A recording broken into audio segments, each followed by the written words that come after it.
Shanks is a character who's been teased to show up in One Piece for 25 years, but even after all this time, he's still only had a handful of appearances in the series. It's hard to believe that minor characters like Caesar and Foxy have had more screen time than him. I'm not gonna include Film Red that's coming out soon because it's not canon, so I'll only be talking about the main storyline when mentioning Shanks in this video. Other characters like Dragon, Blackbeard, and the Admirals are similar. So how is Oda able to write such characters? Why are we still as excited to see Shanks in action in 2022 as people were in the 1990s? Saving important characters for later is something most series don't do, simply because they can't. Keeping a character on the sideline for over 1,000 episodes while other things are happening in the story isn't an option with how short other series are. The way that Oda handles certain characters like Shanks is similar to putting them on a shelf and saving them for later, and the more characters he puts aside, the more the anticipation grows to see them in action. Oda could have easily made it so that Luffy met Shanks along the way, and for us to see his full power, like he did with Ace for example. But the reason why Luffy still hasn't met Shanks even after 1,000 chapters is because meeting too early would take away from Shanks' character. Shanks' character is part of the foundation that the series is built upon. He's the inspiration and a father figure to Luffy. He's the reason why Luffy wants to be king of the pirates in the first place. By making us look forward to seeing Shanks, we can relate to how Luffy feels as well. If Luffy was to meet Shanks by chance on his journey, it would remove a huge amount of his character's appeal. If they met during the series, the episode that they would meet would surely be one of the best episodes. But for the hundreds of episodes that come afterwards, the hype for Shanks would have died down. This is why Oda has saved Shanks until the last part of the series, because it's a payoff to all his appearances that came before. Near the end of the series, there isn't enough time for his character to lose any hype after he enters the main story and meets Luffy.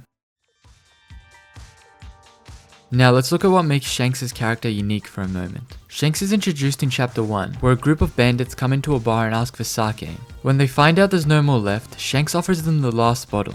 Instead of accepting it, the bandit leader smashes the bottle and spills the drink all over Shanks. Instead of attacking the bandits, Shanks laughs it off and helps clean up the bar. For a pirate, he's already different to what we were expecting. The reason why this scene worked so well as Shanks' introduction was because he was clearly not scared of the bandits, but was humble enough not to cause a scene and set a bad example for Luffy. Later on, when the bandits catch Luffy and are about to kill him, Shanks instantly gets serious and confronts them. The fact that Shanks only cares when someone messes with his friends already tells us a lot about the type of person he is, and instantly makes him into one of the most likable characters. When Shanks saved Luffy, but lost his arm in the process, Shanks showed Luffy what sacrifices he would have to make by becoming a pirate, and the moment this happened was when Shanks cemented his place as a fan favorite character. After this chapter, Shanks has only had a few appearances scattered throughout the series. He's rarely ever shown on screen, and isn't used unnecessarily just because he's popular, and whenever he is on screen, he provides a lot of value to the show. Have you ever heard the phrase scarcity creates value? The less of something there is, the more valuable it's perceived. You can see this in play with Shanks' character. Because he rarely appears, every scene with Shanks is iconic. The scene where he loses his arm, where he gives his hat to Luffy, his clash with Whitebeard, his Marineford appearance, and almost every other scene is well known. Even times when he's not physically there. For example, when we find out that he's one of the 4 strongest pirates in the world. This builds him up without him even needing to appear. Every time he's mentioned, the hype for him grows. Shanks is a surprisingly deep character for the amount of time he's on screen. Sure, there's other characters with small amounts of screen time, like Imu-sama and Dragon, but the reason why they don't have as much hype as Shanks is because they lack depth. Shanks is a more complex character, where sometimes we see him out partying with his crew and other times facing emperors. He's got more sides to him compared to other mysterious figures. Shanks always gets just enough screen time so that we're left satisfied but always end up wanting a little more. He never overstays his welcome. This is important because too much of a good thing can actually be bad. The reason why we get so excited to see powerful characters like Shanks is because their appearances are rare, and this adds value to them. For example, the first appearance of Big Mom was legendary. He painted her as a terrifying character, but as we saw more and more of her, there was less room for us to imagine how powerful she could be. Sure, she's still one of the strongest characters, but she's nowhere near as scary as she was during her first appearance, where she literally looked like a monster. This is why Shanks is a character left to the reader's imagination. For most of the series, we aren't shown too much, so his appearances are just enough so that we can speculate almost anything about him. If Shanks was in way more episodes, he'd still be a great character, but he's purposefully written to appear rarely, so that when he does, it's all the more special. It's like if it was your birthday every day rather than once a year. It wouldn't be special anymore. Scarcity creates value, and Shanks' minor appearances are just enough to make him into one of the greatest characters in the series. The rest is left to the reader's imagination. As I said before, this is what Oda does with characters like Blackbeard, the Admirals, and Dragon, but Shanks takes it to a whole other level. People love Shanks because of his potential, what he could be. For all we know, he's the strongest character in the whole series series, or he could even be a villain, but we just don't know. The mystery behind his character makes him all the more interesting. The greatest thing about Shanks is just how much he's been developed since his introduction. Initially, we thought he was just a normal pirate who was carefree and liked to party, but somehow he's an emperor, was a part of Gold Roger's crew, and has connections to the most powerful people in the world. The crazy thing is, all of this development happened with almost no screen time. Almost everything we hear about Shanks builds him up to be extremely powerful, like the fact that he somehow stopped Kaido from going to Marineford, and that his fights with Mihawk shook the entire Grand Line. Shanks also has one of the best personalities of the series. He's very relaxed most of the time, and he's not the typical emperor that lives in his territory and doesn't go out. He's always hanging around random places, rather than staying in one spot, and a lot of his appearances are just him partying with his crew. To summarize, Shanks is a very likable character. He's friendly, but not a pushover when things get serious.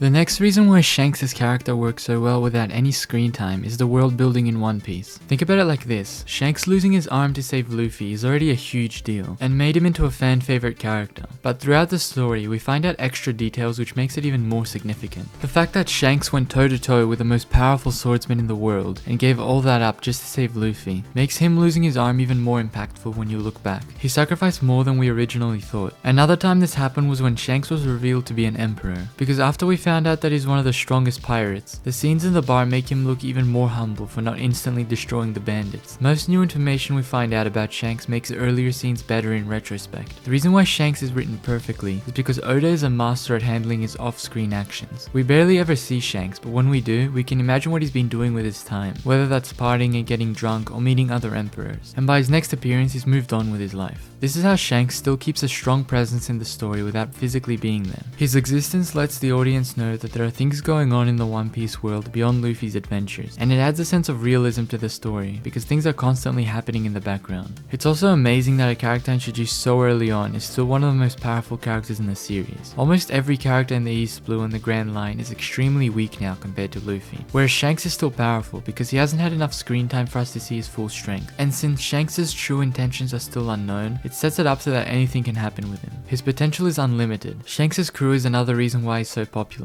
Members like Yasop, Beckman, and Lucky Roo are some of the most powerful characters in the series, with Beckman even making an admiral put his hands up. The suspense of seeing his crew in action is a big part of Shanks' appeal. Lastly, the relationship between Luffy and Shanks is a major reason why he's such a great character. There's something so heartwarming about seeing Shanks' face light up when Mihawk gave him the news about Luffy's bounty, or when Ace mentioned that he was Luffy's brother. But even the relationship with Luffy and Shanks has changed with time, with a new underlying tension when we realize that both Luffy and Shanks are aiming to get to the One Piece, which foreshadows that they may have to inevitably clash at some point. Luffy already hinted at that when he said he wants to fight Shanks after defeating the other emperors.